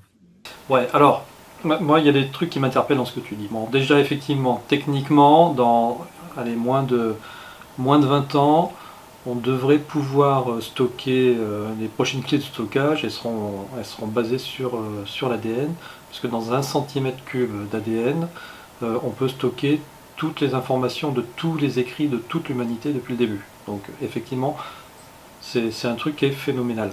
Par contre, là où je te rejoins moins, c'est quel est l'intérêt de stocker ça dans un humain alors que c'est plus simple de récupérer 1 cm3 d'ADN et puis après tu vois, de le stocker chez eux. Oui, mais alors là, c'est comme tu voudrais utiliser juste la radio de ta voiture sans avoir la voiture, quoi. Hein. Je veux dire, l'ADN a besoin de vie. Je veux dire, l'humain, il y a que lui. Ce qui les intéresse, c'est surtout l'âme. Et donc, c'est pas juste un stockage. Il faut tout. Aujourd'hui, on est très peu. Tout à l'heure, Marc parlait de mental, d'esprit et d'âme. Et c'est là toute la complexité de cette chose. C'est que l'un ne va pas sans l'autre. C'est-à-dire que pour pouvoir préserver 1 cm3 de données, comme tu dis, Antoine, il faut le corps. Alors, peut-être pas le corps au complet, celui d'un adulte, hein, c'est peut-être pour ça qu'ils ont des bébés hybrides. Peut-être que le corps d'un bébé hybride qui prend moins de place leur suffit amplement. Mais quand même, aujourd'hui, on dit que, effectivement, l'esprit, l'âme et le mental, comme disait Marc, l'esprit a de la conscience, a de l'énergie, du temps, mais il n'a pas d'espace. L'âme a de la conscience, de l'espace, de l'énergie, mais elle n'a pas de temps. Donc, elle est immortelle. Et le mental a de la conscience, de l'espace, du temps, mais il n'a pas d'énergie. Donc, tu vois, c'est imbriqué tout ça. Et je pense que l'âme ne peut pas vivre sans l'esprit, sans le mental et sans cette totalité, parce qu'on est complètement... De toute façon, aujourd'hui, scientifiquement, nous, on est à l'ouest, quoi. Hein, c'est-à-dire qu'on ne sait pas encore comment cette âme, quelle âme, quelle est la conscience, quel est l'esprit, quel est le mental, on ne sait pas répondre. Eux le savent sans doute, mais ils ont peut-être besoin de tout. Mais là si je me retourne vers on va dire les théories spiritualistes, l'âme elle serait incarnée chez tout le monde, c'est-à-dire pas que chez l'être humain. Elle irait faire un passage chez les Vénusiens, hein, comme Lily, chez j'en sais rien, moi, les Saturniens, bon, tout ce que vous voulez, mais qu'importe. Tu vois, c'est comment est-ce que tu peux être sûr que les entités qui abductent l'humanité sont dépourvues d'âme, alors que visiblement l'âme, elle serait universelle et... Non, l'âme n'est absolument pas universelle. Maintenant, si tu penses, effectivement, si on prend les Vénusiens, ce sont un autre plan dimensionnel que nous, et donc eux savent se protéger de ces entités. Nous, justement, on n'est pas sur une phase assez évoluée sur le plan spirituel. On n'a pas de conscience collective. Les autres ont une conscience collective que nous n'avons pas. On n'est pas non plus la race dominante sur cette terre, hein, faut pas croire. On fait les beaux, là, on est sur un goutte, on pense que, a fortiori, on est la race dominante sur Terre. Je suis désolé, la race dominante sur Terre, ce sont par exemple les fourmis. Elles sont là depuis 120 millions d'années. Nous, on est à peine là depuis 3 millions d'années, voire moins, si on écoute d'autres. Ils ont créé des cités partout dans le monde, ils vivent dans le désert, ils vivent dans la glace, ils ont développé l'agriculture, ils ont développé des nurseries, ils ont développé des hangars pour stockage d'aliments. On s'intéresse à peine depuis 30 ans aux fourmis, mais c'est juste exceptionnel. Et elles ont surtout une conscience collective. Elles font des guerres également, clan contre clan. C'est juste phénoménal quand on s'intéresse un petit peu à l'univers des fourmis. Donc, il faut faire attention à croire qu'on est supérieur. On est peut-être un petit peu justement trop fragile, et c'est cette fragilité qui pousserait nos petits gris à venir nous piquer la chose extraordinaire que nous avons et dont nous n'avons pas conscience. Donc un jour, il y a eu une abduction là qui s'est passée à New York, me semble-t-il, et un membre du consulat était sur le pont avec sa berline, son chauffeur, des témoins, et tout s'est arrêté et ils ont eu l'occasion de descendre de la voiture et de voir une abduction se dérouler avec des personnages qui ont été donc abductés par le biais d'un rayon lumineux au travers du mur au 15e ou 17e étage. Et les personnages sont donc sortis du mur et rentrés dans la soucoupe. Et je crois qu'ils sont revenus 5 jours après, enfin, il me semble. Toujours est-il que le consul a témoigné, mais anonymement. Il ne veut pas. Oui, c'était le secrétaire général de l'ONU à l'époque, un Péruvien qui s'appelait Pérez del Cuellar, je crois. C'était la fameuse affaire du pont de Brooklyn avec Linda Cortile, décrite dans le livre de Bob Hopkins, justement. Donc, voilà. C'est vrai que ça arrive, ça. C'est rare, mais ça arrive. Donc là, on a un témoignage extérieur de plein de gens, dont, irréprochable, on va dire, fiable, a priori. D'ailleurs, s'il ne veut pas en parler, c'est parce que justement, c'est sûrement vrai. Sinon, il perdrait son poste. Alors justement, pourquoi s'acharner par rapport à ces services de renseignement, je dirais avancés, parce qu'il y a différentes agences et différents niveaux qui sont cloisonnés les uns des autres, et la plupart ne savent pas vraiment, connaissent pas la réalité profonde du gouvernement secret de l'ombre et des faux maîtres qui dirigent les dirigeants. Le haut de la pyramide, en tout cas le pyramidion du pouvoir planétaire. C'est bien parce qu'il faut garder cette présence complètement occultée de la population, des masses, et que ça serait vraiment un grand malheur pour eux. Ils perdraient leur pouvoir si tout le monde avait accès à l'existence, la preuve que ces fermiers sont là, en train de moissonner les âmes. Et donc c'est bien encore une preuve que ces manipulations sont ce grand occultisme de cette présence multimillénaire parmi nous, c'est vraiment le secret planétaire. C'est-à-dire que le jour où on accepte, on a compris qu'il y a des fermiers qui sont manipulés par d'autres puissances, et d'ailleurs qui se réunissent en réseau pour se connecter à ces puissances plutôt démoniaques dans le bas astral, et avec ces prédateurs que sont le groupe collectif d'Orion qu'avait décrit le fameux John Grace dans Matrix 1, 2, 3 et 4. C'est un ancien soldat de l'armée américaine, encore à prendre avec des pincettes, c'est bien ce que je dis, qui a pris un autre pseudo, Valderaman, je ne sais plus comment, Valériane, je ne sais plus, pas Valerio, Antoine. Et donc lui qui décrivait une sorte de groupe venant d'Orion, qui avait fait un pacte avec les plus prédateurs d'entre nous, donc sur cette terre. Donc dedans, il y a un gros collectif d'extraterrestres et d'êtres extradimensionnels prédateurs, tout simplement. Donc, est-ce qu'on peut les catégoriser par espèce ou simplement par agenda spécifique de faction d'espèces? Là aussi, c'est une bonne. Je vais leur donner quand même une petite fleur. Je ne sais pas, pour l'instant, on ne décrit que des êtres négatifs. Il semblerait quand même que y a des gens qui aient été éveillés là, des gens comme ça qui a priori vont avoir aujourd'hui un rôle de divulgation, de réveil, de diffusion d'informations, risquent bien d'être protégés a priori. Il est vrai que c'est aussi la version de Wilcock et de Corey Goode et que ça les pousse maintenant à ne plus faire aucune erreur parce que en restant des petits saints, ils sont quasiment protégés dans leur action. Mais bon, je ne sais pas. Oui, mais ça, c'est une notion de guidance. C'est-à-dire, t'as pas été abducté, quoi. Tu l'as peut-être été, t'en sais rien. Mais non. Ah oui, j'en sais rien. Mais t'as pas été abducté pour ensuite porter la bonne parole. Justement, alors pour en revenir aux abductions et l'objectif réel derrière tout ça, s'il y a un plan, je dirais pas cosmique, parce que c'est pas vraiment l'unité qu'il recherche, c'est plutôt la domination, donc l'accès à quelque chose, l'immortalité, et qu'on ait une source d'énergie vitale, notre âme, et qu'on ait nous-mêmes que des figurants peut-être dans un grand film qui nous sert de théâtre, de Truman Show pour ces fameux archontes, ces gardiens, les veilleurs de la matrice, et leurs acolytes hybrides sur Terre. Et donc, pourquoi avoir falsifié, par exemple, l'histoire?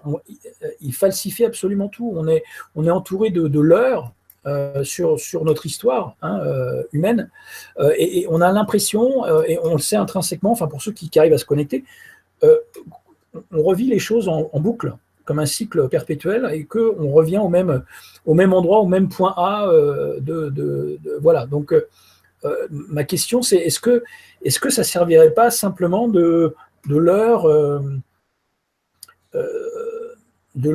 comment dire, au niveau de l'âme, pour qu'elle soit complètement dans la confusion et qu'elle revienne dans cette matrice avec ces histoires New Age du karma et qu'on doit réparer des choses, etc. Et c'est la même chose qui est inculquée avec des souvenirs écrans, des fausses justifications aux abductés.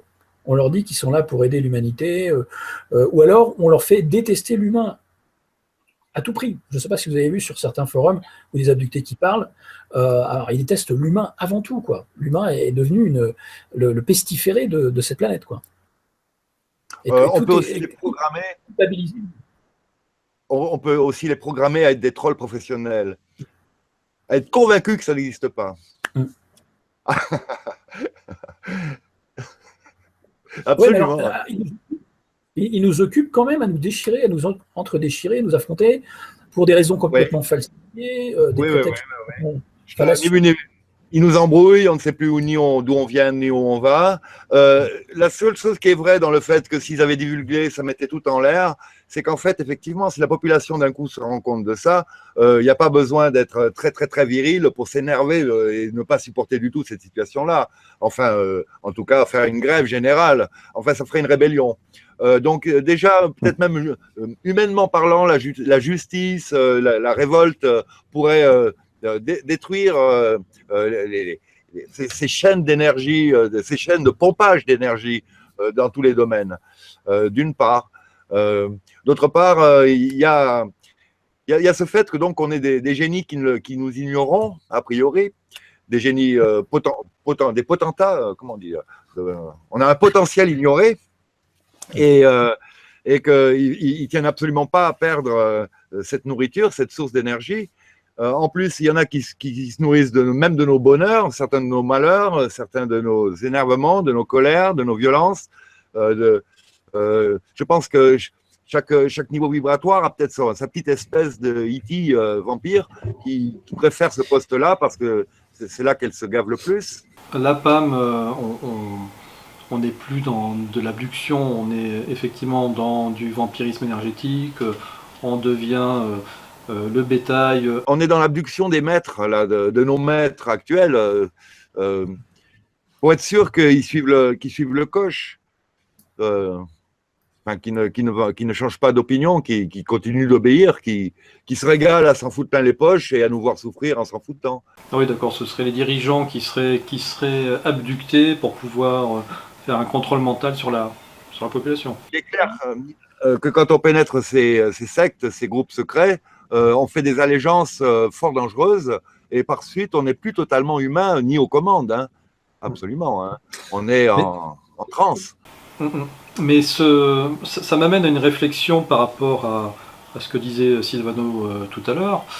Silvano, à partir du moment où effectivement on devient du coup des sortes de réceptacles, des databanks pour entités aliens, est-ce que eux, leur intérêt, ce serait pas justement que leur databank elles vivent en pleine forme, pleine santé pendant très longtemps et que tout se passe bien et puis qu'elles risquent pas de se faire écraser au coin de la rue parce que derrière, du coup, tu es obligé de retrouver notre databank, etc. pour faire tes sauvegardes. Tu vois, là-dessus, j'ai l'impression qu'il y a quelque chose qui qui coince. Ah bah, Antoine, il n'y a aucun problème. Moi, une fois de plus, je me mets à leur place. Si j'avais besoin de stocker toute ma vie pour quand je meurs, ben, je choisirais 5 humains. Et puis je mets ma vie chez 5 humains. Parce que la probabilité qu'ils meurent simultanément tous les 5 est de 0. Et s'il y en a un qui meurt, eh ben, je le remplace vite par un 5e. Peut-être que même 5, c'est un petit peu trop. 3, c'est déjà amplement suffisant. Oui, mais de l'autre côté, il serait combien? Tu vois ce que je veux dire? Est-ce qu'on est en train de parler de, allez, je sais pas, de 10 millions d'entités qui auraient besoin donc de 50 millions de bases de stockage, ou est-ce qu'on parlerait de milliards et de milliards d'entités qui seraient Mais je pense qu'un humain, c'est aussi pour ça peut-être qu'il abducte ton entier, hein, est capable de sauvegarder. Comme tu as dit tout à l'heure, 1 cm3 permettait de sauvegarder toute la. Je ne sais plus ce que tu avais dit là. Peut-être qu'un humain permet de sauvegarder 1 million de vies d'entités. On va savoir. En tout cas, tout ce qu'on sait, par exemple, sur les statistiques qu'avait fait à l'époque Corrado Malanga sur un sondage en Italie, lui, il en était arrivé au chiffre de 650 000 abductés en Italie. Donc, tu vois, pour un petit pays comme ça. Et je te parle d'abductés physiques, hein, parce que nous avons oublié ce soir de parler. Non, j'allais y venir après sur cette dernière partie, l'abducté non physique. D'accord. Alors, si on va juste plus loin, encore 2 secondes, sur le processus de régression hypnotique de Corrado Malanga, est-ce qu'en définitive, lorsqu'il tombe sur des abductés, il n'est pas capable de décrypter toute la playlist qui a été intégrée dans l'être humain, et puis du coup d'avoir tout l'historique de la fameuse entité, et puis peut-être de construire comme ça le roman de la vie de l'entité, et puis le roman de la vie de la civilisation de l'entité, et puis des civilisations autour. Tu vois. Mais non, parce que lui, il interroge l'inconscient. L'inconscient, le subconscient, le conscient. Et donc, quand tu places des données que ton inconscient lui-même ne connaît pas, t'as beau l'interroger, il va pas le savoir. Est-ce qu'il a essayé? Oui, bien sûr. Parce qu'il a déjà, dans une abduction, il avait réussi à se faire passer pour quelqu'un d'autre, lui. Mais tu vas pas beaucoup plus loin, quoi. Mis à part essayer de dialoguer avec ces êtres, hein, comme il l'a fait, tu vas pas beaucoup plus loin. Que de découvrir leurs souvenirs, leur race, tu n'en sauras rien. Okay. C'est la fois où il a interviewé une mantis qui travaillait avec les Israéliens depuis le futur. Avec des militaires, oui. Oui, c'est ça, oui. Impressionnant l'affaire. Hein. Depuis le futur. Et depuis la dernière guerre. Ah oui, mais alors. Il avait trouvé que la meilleure façon de se cacher, si on avait un programme spatial secret, afin que personne ne parle, c'est de se cacher dans le futur. Ou dans une ligne de temps parallèle. Voilà. Ok. Mais quand même, il y a pas mal de lanceurs qui en parlent, même si ce sont des désinformateurs patentés. Donc, dans la désinformation, il faut savoir discerner, piocher certaines vérités. Et ça, c'est tout un travail de filtrage qui prend du temps et qui n'est pas 100% fiable. Hein. Moi, je vous le dis, mais en tout cas, c'est bien. Bien sûr. Parce qu'en plus, la plupart des bunkers se cachent parmi ufologues notoires. Parce que, une fois de plus, Antoine, si tu es membre du gouvernement secret et que tu ne veux pas que ça sache, qu'est-ce que tu fais? Eh ben, tu mets des ufologues à la tête. C'est le projet Blue Book.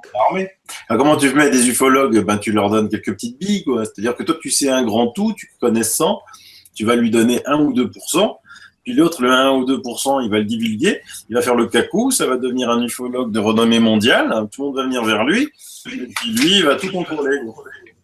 C'est pareil dans les mouvements comme le New Age, etc., infiltrés, créés, financés par la CIA, hein, pendant la vague de contre-culture, la fausse vague de contre-culture américaine, pendant la guerre du Vietnam et après. Et donc, il y a énormément de faux guides spirituels qui sont chargés de détourner les âmes du réel éveil, et donc de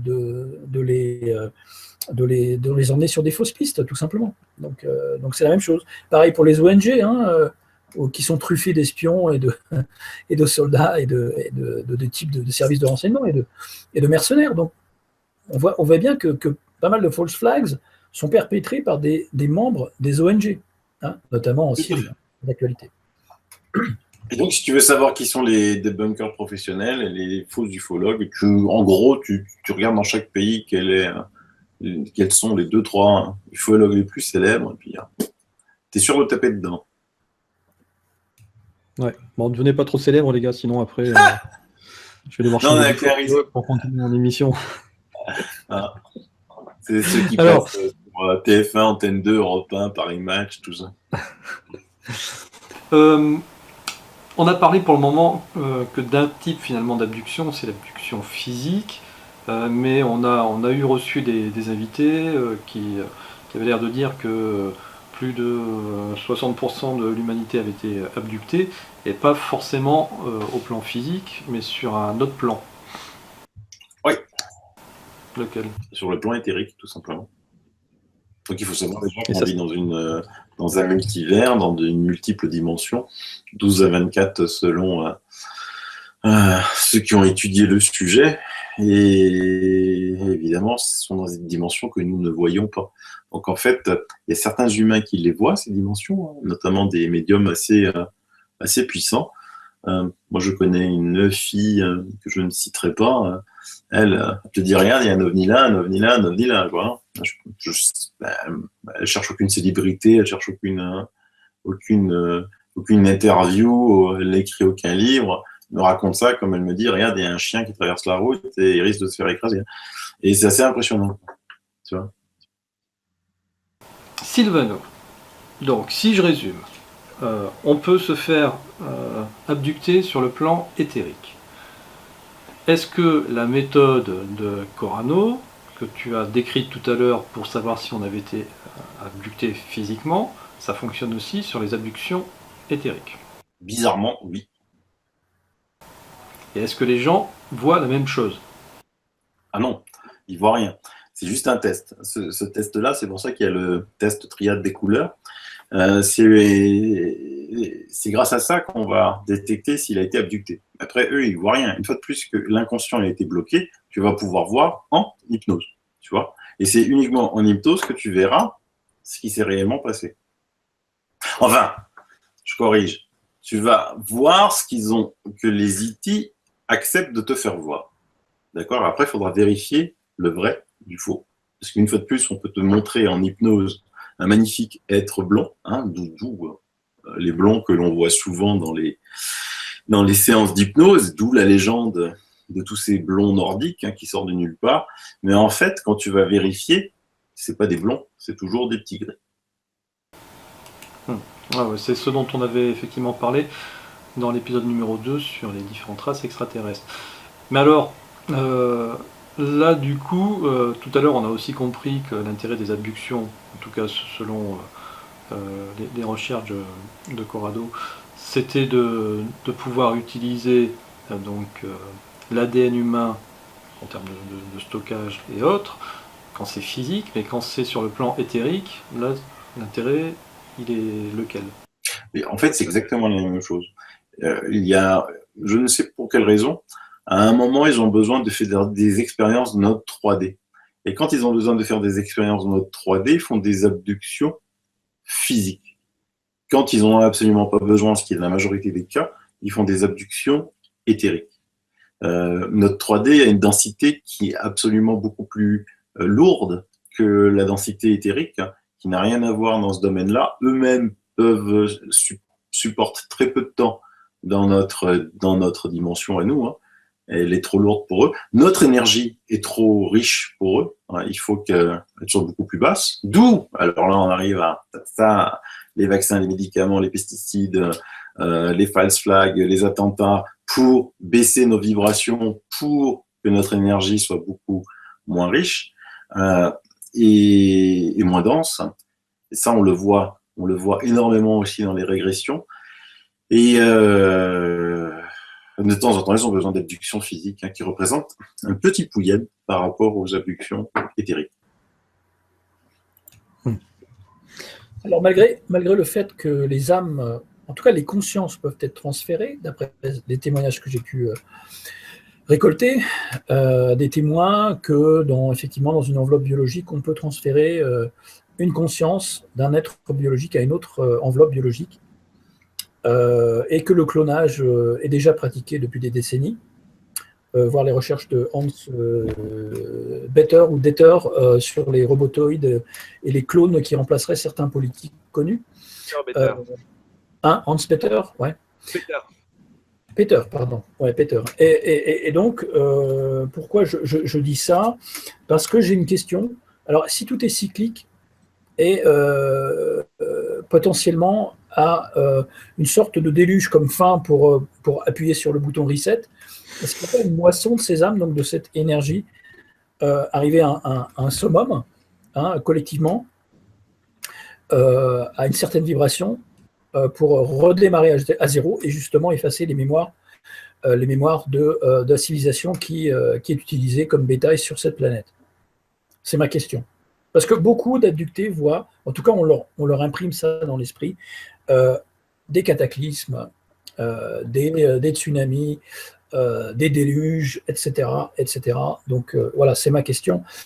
Est-ce que c'est une réalité? Est-ce que justement c'est cyclique, cette humanité, et qu'il y a un reset qui s'opère, effacement des mémoires, une moisson des âmes peut-être, puisque l'âme étant l'énergie convoitée?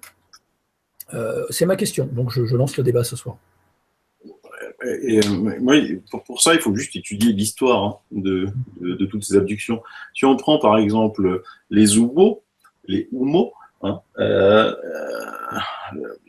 ça fait depuis 1962, hein, qu'ils sont là et qu'ils nous annoncent plein de choses. Et en fait, là maintenant, ils nous annoncent un crack financier mondial pour 2018-2019. Donc tous les gens disent, ah purée, les Humo, ils ont dit qu'il va y avoir un crack financier. Ouais, mais quand tu prends toutes les prédictions des Humo ces 40 dernières années, il y avait toujours des catastrophes hallucinantes. Seulement, on ne va pas les chercher et on n'oublie pas. Donc c'est que des conneries, ça. Il n'y a pas de Humo. C'est toujours la même race qui veut maintenir les vibrations basses. D'accord? Et pour maintenir ces vibrations basses, on annonce qu'il y a Nibiru qui va nous foncer dessus, qu'un astéroïde va nous dépecer après-demain, que les banques vont tomber et que donc toutes nos économies vont partir en l'air, qu'il va y avoir la troisième guerre mondiale nucléaire, etc., etc., etc. Tout ça, c'est des conneries. Et pourtant, on retrouve des traces d'anciens déluges, de cataclysmes, etc., aux quatre coins du monde. Attends. Et les banques sont déjà en train de tomber. Je te parle là de la période récente de ces 50 dernières années où on annonce pour l'année prochaine toujours un cataclysme hallucinant, quoi. Je ne te parle pas qu'il n'y a pas eu des cataclysmes, il y a toujours des cataclysmes, il y a des déluges, il y a des choses. Alors après, est-ce qu'il y a un reset? Personnellement, je ne le pense pas.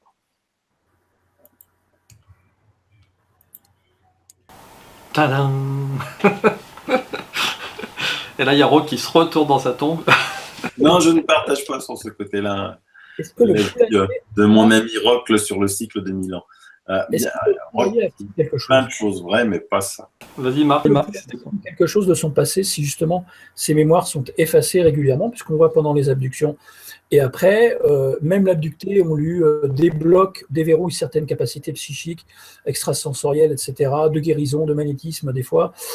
Même, je verrais même d'ailleurs, j'ai eu des témoignages de bilocalisation où la personne pouvait être à deux endroits en même temps. Chez certains abductés. Alors, est-ce que ce n'est pas des espèces de dons artificiels provoqués, déverrouillés, qu'on aurait tous, par exemple, ou c'est juste pour les faire se sentir élus, donc spéciaux, et ne jamais justement parler de cette communication avec les fermiers ou les visiteurs, en tout cas contrôleurs des fermiers humains? Si c'était l'inverse, et si choisissaient plutôt ceux qu'ils abductaient en ayant spécialement des dons, aussi, plutôt que Monsieur Lambda. Parce que moi, je remarque que parmi les nombreux abductés que je connais, ils ont quand même tous un minimum de dons, ne serait-ce qu'en médiumnité quand même. Assez fortement prononcé pour certains, débutant et hésitant pour d'autres, mais à la base, il était déjà avant de se faire abducter. Alors maintenant, tous, évidemment, n'ont pas des dons de médiumnité, mais je pense que celui qui a des dons a plus de soucis à se faire que celui qui n'a pas de dons. Effectivement, mais comme il y a une sélection intergénérationnelle, que ça les suit dans l'ADN familial, effectivement. On s'en fout, on est des Sandons. Descendons. Je veux pas être le con descendant, mais Bon, allez, messieurs, moi j'aime bien finir notre émission sur une note positive ou au moins sur des solutions. Est-ce qu'on a des moyens, selon vous, de pouvoir empêcher ça, le fait d'être abducté physiquement ou au moins éthériquement? Oui, Lesquels sont? tu vibres haut, tu n'as strictement aucun risque. En vibrant haut, il te voit même pas, je vais te dire. Et s'il te voit et qu'il faudrait s'approcher de toi, ça les brûle intégralement. D'accord. D'accord. Monsieur Yann Lipnik nous propose un dessin ici qui est censé éloigner, procurer une protection contre les entités extraterrestres. Ouais, sauf que c'est pas de lui. C'est pas de lui, c'est des personnages de l'intraterre avec lesquels il est en contact. Ouais. de toute façon, on n'invente rien. Tout a été inventé, que ce soit sur Oui. le temps ou l'autre. Tout tourne en boucle. On est dans des cycles qui tournent en boucle. On a l'impression de ne pas avancer, en fait, quelque part. Parce qu'on peut être 1%, avoir compris par qui on est géré, par qui le poulailler est géré, etc.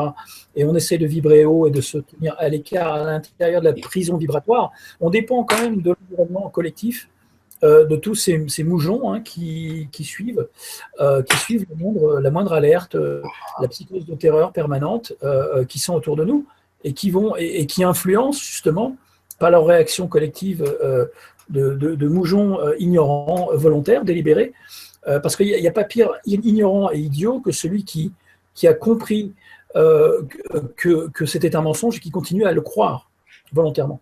Donc le problème, c'est que ça fait partie des masses de gens autour de nous. Est-ce qu'il y en a de plus en plus qui s'éveillent, ou est-ce qu'il y en a de plus en plus qui pensent s'éveiller et qui sont récupérés, justement? Donc, moi, je pense qu'effectivement, comment va-t-on se libérer au niveau collectif, mondial, planétaire, de cette influence, cette interférence parasitique, qui pourrait aussi s'apparenter à un parasite de l'esprit? C'est ce que Robert Stanley avait conclu, lui, un chercheur que j'avais interviewé, américain à Hong Kong.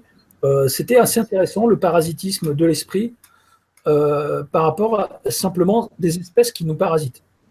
Je pense qu'il y a peut-être un parasite justement de l'état d'esprit mondial qui est en cours, une sorte de virus, hein, de l'esprit qui nous empêche d'avancer depuis des centaines d'années pour certains, depuis des millénaires pour d'autres, depuis des millions d'années pour beaucoup. Si on voit qu'on a appris quelque chose par rapport au cycle précédent sur Terre, on n'est simplement que des locataires et pas les propriétaires de cette planète, eh bien on va évoluer vers quelque chose de lumineux. Et pour l'instant,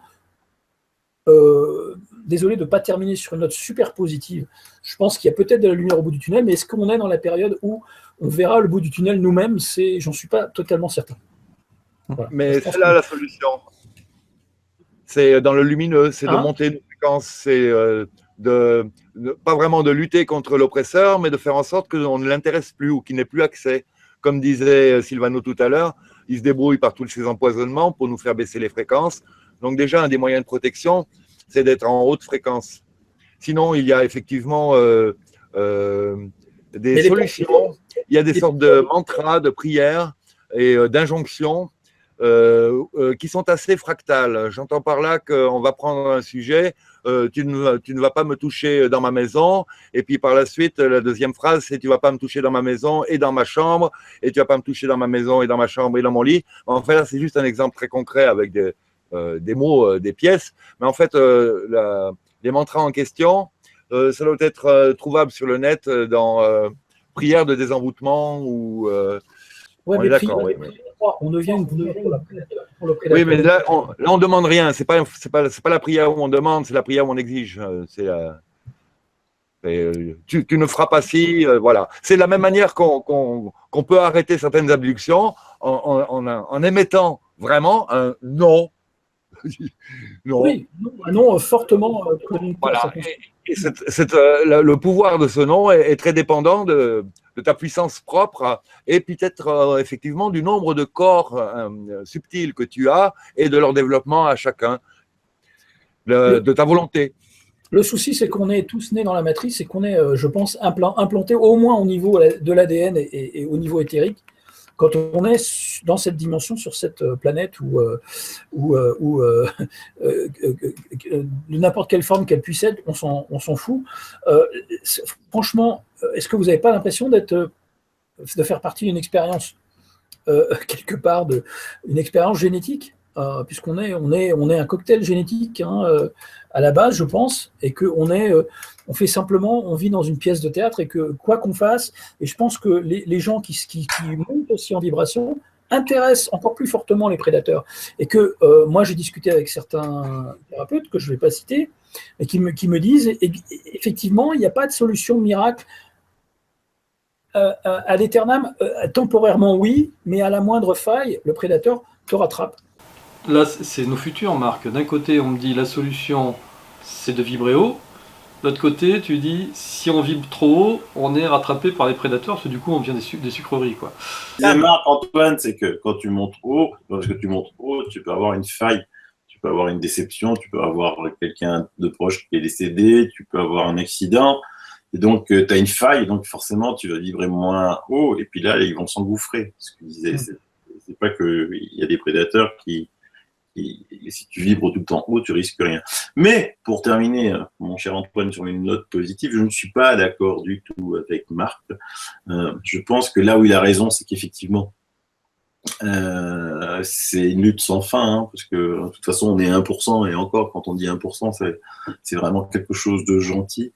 Et je pense que, comme on ne tient pas les pouvoirs ni des médias mainstream, ni des banques, des finances, et tout ça, ce sera jamais plus de 20%, ça c'est sûr et certain. Donc de ce côté-là, tu peux effectivement voir le côté négatif des choses en se disant que même si le 1% a compris et qui vibre haut, le 99% est foutu. Mais c'est là qu'il faut réfléchir, toujours se mettre à la place d'eux, en se disant comment on peut basculer ce 99% avec ce petit 1%, voire même moins que 1%. Et là, c'est possible, mais ça sera peut-être le sujet d'une autre émission. D'accord. Ben voilà, hein, si vous voulez connaître la solution, il va falloir être fidèle jusqu'au bout, les amis. Cela, même moi, je suis sur ma fin. Là. La théorie du centième singe se résume à 4 singes, hein, pour l'instant. Donc on va essayer d'augmenter la masse critique. Il y a pas de grosse masse critique, en fait. On est un peu plus nombreux que ça, quand même. Non, mais je plaisante. Ok, bon, en tout cas, vous avez compris que ça reste un sujet de débat passionnant, que, ben voilà, on n'est pas tout le temps d'accord ensemble, mais on essaye d'avancer ensemble pour pouvoir explorer toutes les solutions et les pistes possibles.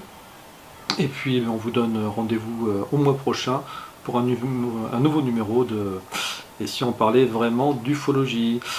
Marc, merci d'être venu. Merci à vous tous, et puis j'espère qu'on a éclairé la lanterne de certains auditeurs et spectateurs qui vont continuer à nous suivre. Pour les prochains, on va faire de plus en plus haut, de plus en plus loin, pour ne pas les décevoir, en tout cas. J'espère qu'ils ont trouvé ce qu'ils cherchent, en tout cas. Pam, merci pour ton passage. Ben avec plaisir, je pense qu'on pourra refaire un petit tour sur les solutions.